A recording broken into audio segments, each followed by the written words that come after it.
축구팬 여러분 안녕하십니까? 지난 3월 10일, 3월 20일 그리고 25일에 있을 A매치에 뛰게 될 우리 대표팀 명단이 발표됐습니다. 대체적으로는 뽑힐 만한 선수들이 뽑혔다는 평이지만 그럼에도 불구하고 많은 K리그 팬분들이 기대를 하는 선수들이 있는데요. 이번 소집에서는 비록 뽑히지 않았지만 다음 소집을 기약할 K리거들 어떤 선수들이 있는지 지금부터 알아보도록 하겠습니다.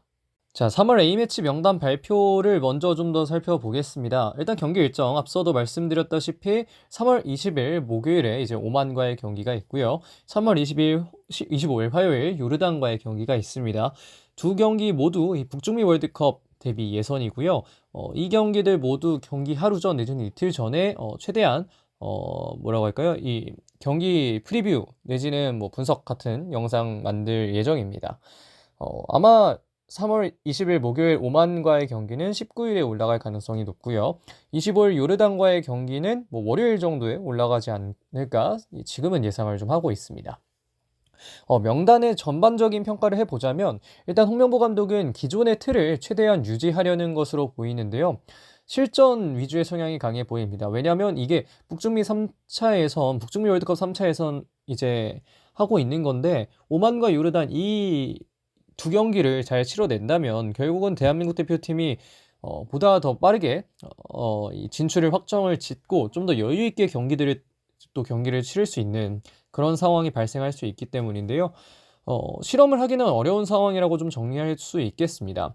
새로운 선수들 혹은 또 대표팀에서 멀어졌던 선수들을 수집하는 경우가 좀 적었는데요. 최대한 기존 전력을 유지하는 것이 필요했고 그런 것이 명단에서 기존 틀을 최대한 유지하는 방향으로 나타났다고 얘기를 드릴 수 있겠습니다. 그래서 이번 영상에서 말씀을 드리고 싶은 건 4월 A매치를 노릴 선수들인데요. 앞서 언급드렸다시피 경우에 따라서 이번 기간에 이 월드컵 진출이 확정이 될 수 있기 때문에 이러면 다음 A매치 기간에는 새로운 선수들도 테스트가 가능하고 기존에 좀 멀어졌던 자원들도 테스트가 가능하기 때문에 이 4월 A매치에서 한번 실험해볼 만한 선수들 포지션별로 한번 알아보는 걸로 이번 영상 이어가도록 하겠습니다. 자, 우선 골키퍼부터 보겠습니다. 골키퍼는 송범근 선수가 대표팀 소집을 열심히 기다리고 있습니다. 1997년생의 골키퍼 송범근은 올해 6경기 나서서 7개의 실점 1번의 클린시트를 기록하고 있는데요. 현재 대표팀 골키퍼 라인을 보면 선발된 게 조현우, 이창근, 김동원 선수입니다.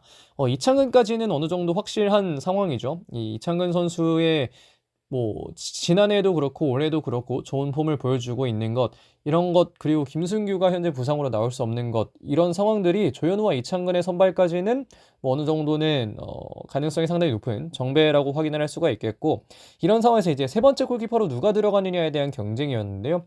김동원이 최근에 활약이 괜찮았고 김선의 수비진도 나쁘지 않기 때문에 이 김동원 선수를 선발해 놓은 홍명보 감독입니다. 반면 이제 송범근 선수는 포함이 되지 못했는데 송범근 선수 보면 A대표팀은 딱 한 경기 소화했습니다. 아무래도 키퍼라는 포지션이 주전 선수가 그렇게 쉽게 바뀌지 않는 포지션이기 때문에 그래서 이 송범근 선수의 출전이 많지는 않았는데요. 2022년부터는 부상을 가지고 있었던 기간을 제외하면 송범근 선수는 거의 지속적으로 대표팀에 선발이 됐었습니다. 다만 이제 최근에 아쉬운 모습을 보여주면서 10월부터는 소집이 안 됐었고요. 전북의 흐름이 좋아져야 아마 송범근 선수도 승선이 가능할 것으로 보이는데 사실 이번 명단에서 떨어진 건 송범근 선수 개인에게도 아마 좀 충격적인 부분이 있을 겁니다. 아무래도 송범근이라는 선수는 많은 팬들에게 익숙한 국대 골키퍼 서드키퍼로는 뭐 상당히 익숙한 선수인데 이 선수가 뽑히지 않았다는 것에 대해서 많은 팬들도 좀 신기하겠지만 송범근 선수 자체도 아마 좀 충격도 받았을 거고 더 어떤 동기부여도 될 걸로 보이는데요. 본인의 안정성을 다시 끌어올려서 전북을 이어전의 위치로 또 올려놓는다면 송범근 선수도 4월에 충분히 또 선발될 가능성이 있지 않을까 하는 생각이 드는 것 같습니다.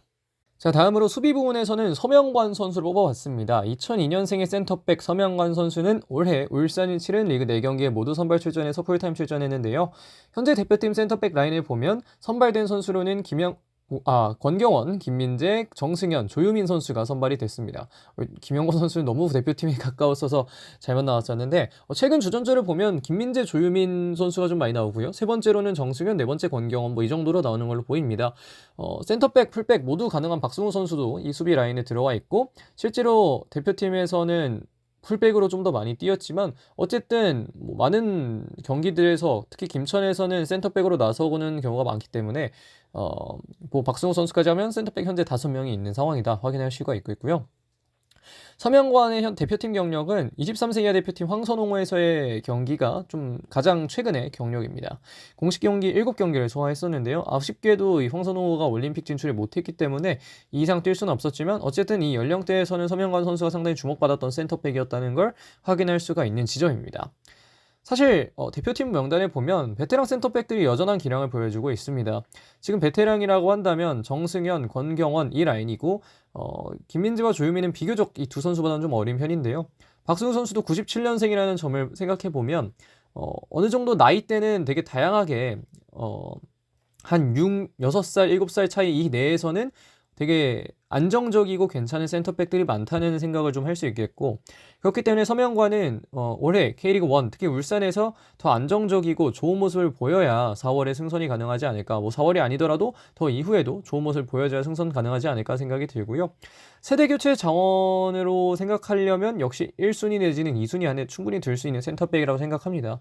뭐 이 자리에 뭐 김지수 선수도 있고 그리고 뭐 신미나 이런 선수들이 있긴 한데 서명관 선수가 지금 보여주는 게 상당히 많기 때문에 서명관 선수는 세대교체 차원에서는 1, 2순위 안에 들 걸로 보이지만 대표팀의 이야기가 나오고는 있는데 아직은 뭐 앞에서 언급드린 이 대표팀 선수들보다는 살짝 보여준 것들이 좀 적기 때문에 이런 부분에 서명관 선수가 발전을 이룩하게 된다면 충분히 또 다음 대표팀 소집을 노릴 수 있지 않을까 그렇게 생각을 좀 합니다. 자, 미드필더로 넘어가 보면 김천 상무의 김봉수를 뽑을 수 있겠습니다. 99년생 미드필더 김봉수는 올해 김천이 나선 4경기에 모두 나섰고요. 1개의 도움 기록했습니다. 현재 수비형 미드필더 라인을 좀 보면 이번 라인업에 선발된 건 박용호와 원두재였는데요. 사실 아시안컵 클린스만 후부터 원볼란치로 박용호 선수가 지속적으로 주전으로 뛰고 있습니다. 뭐 원볼란치가 맞냐 아니냐에 대한 이야기는 좀 던져두고 박용호 선수의 로테이션에 대한 자원들은 계속해서 경쟁을 하고 있는데요. 실제로 김봉수는 11월 A매치에 소집이 됐었고요. 물론 경기는 뛰지 못했지만 어쨌든 뭐 원두재, 김봉수 좀 넓게 보자면 백승호 뭐 다양한 선수들이 이 자리에서 뭐 로테이션 내지는 주전급으로 올라설 수 있기 때문에 되게 경쟁을 좀 많이 하고 있다고 볼 수 있겠는데 아직 확실하게 삼선 로테 자원이 없는 만큼 김봉수가 비록 이 박용호나 원두재에 비해서 사이즈적인 측면에서는 좀 아쉽지만 활약 자체가 탄탄하기 때문에 앞으로 수비적인 기여도나 빌드업에서의 기여도를 김천에서 충분히 증명을 해준다면 4월에는 이 로테이션 자원을 실험하는 어떤 차원에서는 홍명보 감독이 충분히 또 뽑을 수 있는 선수가 김봉수가 아닐까 하는 생각이 들고요. 최근 김천의 성적이 좀 좋은 만큼 김봉수 선수가 이 상황에서 지금처럼 좋은 모습 보여준다면 뭐 비단 이번 4월 모집뿐만이 아니라 그 이후에도 계속해서 소집이 될 수 있는 그런 선수로 발돋움하는 과정이 생기지 않을까 그렇게 생각을 좀 하면서 김봉수 선수를 볼 수 있는 것 같습니다. 자, 마지막으로 볼 선수는 공격수 허율입니다. 2001년생의 공격수 허율 선수는 현재 울산에서 4경기 동안 3개의 득점을 기록하고 있는데요. 사실 대표팀 스트라이커 라인은 상당히 강력합니다. 오세훈, 오현규, 주민규 이 선수들 모두 대표팀에서 보여준 것들이 있는 선수들이고요. 세 선수 모두 주전 경쟁에 참여하고 있고 가장 최근 경기 팔레스타인과의 경기에서 선발로 뛰었던 건 오세훈 선수였습니다. 허율 같은 경우에는 뭐 연령별 대표팀 꾸준히 거쳐왔는데 황선홍호에서는 공식 경기 3경기 출전한 바가 있고요. 사실 현재 대표팀 톱 자원들 폼이 되게 괜찮아서 이 자리에 스트라이커인 허율 선수를 언급해도 되는가에 대해서 좀 고민을 했는데 그래도 허율이 최근에 좋은 모습 보이고 있는 만큼 좀 기대감을 가지고 있는 차원에서 언급을 하게 됐고요. 오세훈의 경우에는 뭐 현재 톱 자원들 폼이 괜찮은 상황임에도 불구하고 경기는 계속 나서고 있지만 아직 올해 첫 골이 없습니다. 그래서 지금의 폼을 쭉 유지해서 물론 지금의 4경기 3골을 막 한 10배에서 올해 40경기 동안 30골 기록할 거야 이렇게는 얘기할 수 없겠지만 이런 폼을 어느 정도만 너무 들쭉날쭉하지 않게 일정하게 유지를 해준다면 허율 선수의 대표팀 승선이 충분히 또 불가능한 이야기는 아니지 않을까 하는 생각을 할 수 있게끔 되는 것 같고 특히 허율이 울산에서 조금 더 좋은 지원들을 많이 받으면서 본인이 계속해서 발전해 나가고 있는 모습을 보여주고 있기 때문에 특히 전방에서의 빠른 압박이나 아니면 뭐 이 선수의 포스트 플레이나 다양한 점들을 활용하고 있는 울산이기 때문에 이 과정에서 아마 허율 선수 본인도 좀 발전이 있을 거라는 생각이 들어서 이런 과정들을 잘 거친다면 허율 선수 또 곧 올해 안에 또 대표팀에서 볼 수 있게 되지 않을까 생각을 하게 되는 것 같습니다. 자, 앞에서 설명드린 4명의 선수를 제외하고도 각 포지션별로 좋은 선수는 많습니다. 키퍼 자리에 강원의 이광현이 있죠. 올해 4경기 나서서 31.2클린시트를 만들어내고 있고요. 수비진에는 센터백의 이기혁, 그리고 풀백의 박규현, 미드필더에는 수비형 미드필더의 서민우, 그리고 중앙 미드필더에 지금은 경기 못 나서고 있지만 부상이 있지만 지난해 정말 좋은 활약 보여줬던 고승범, 그리고 공격진에는 윙포워드 2명, 송민규, 엄원상이도 기다리고 있는 우리 K리그라고 얘기를 드릴 수 있겠습니다. 자, 그래서 여기까지 다음 소집을 기약할 만한 K리거들에 대해서 좀 살펴봤습니다. 물론 뭐라고 할까요? 대표팀은 어느 정도는 또 증명하는 무대이기 때문에 무조건적인 실험에 대한 이야기를 할 수는 없습니다만, 그럼에도 불구하고 새로운 선수를 기용해보는 건 상당히 중요한 거기 때문에 이게 실험에서 이게 실험이라는 단어가 주는 어떤 일종의 거부감이 있을 수 있어서 그렇지, 새로운 선수를 계속해서 뽑고 이 선수들을 한 번씩 경기에서 어떤 모습 보여주는지 확인을 해보고 이런 건 좀 중요하거든요.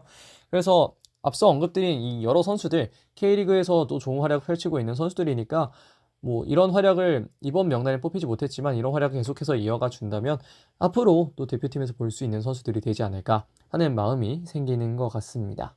자, 그러면 이번 영상은 여기서 마무리하겠습니다. 고맙습니다.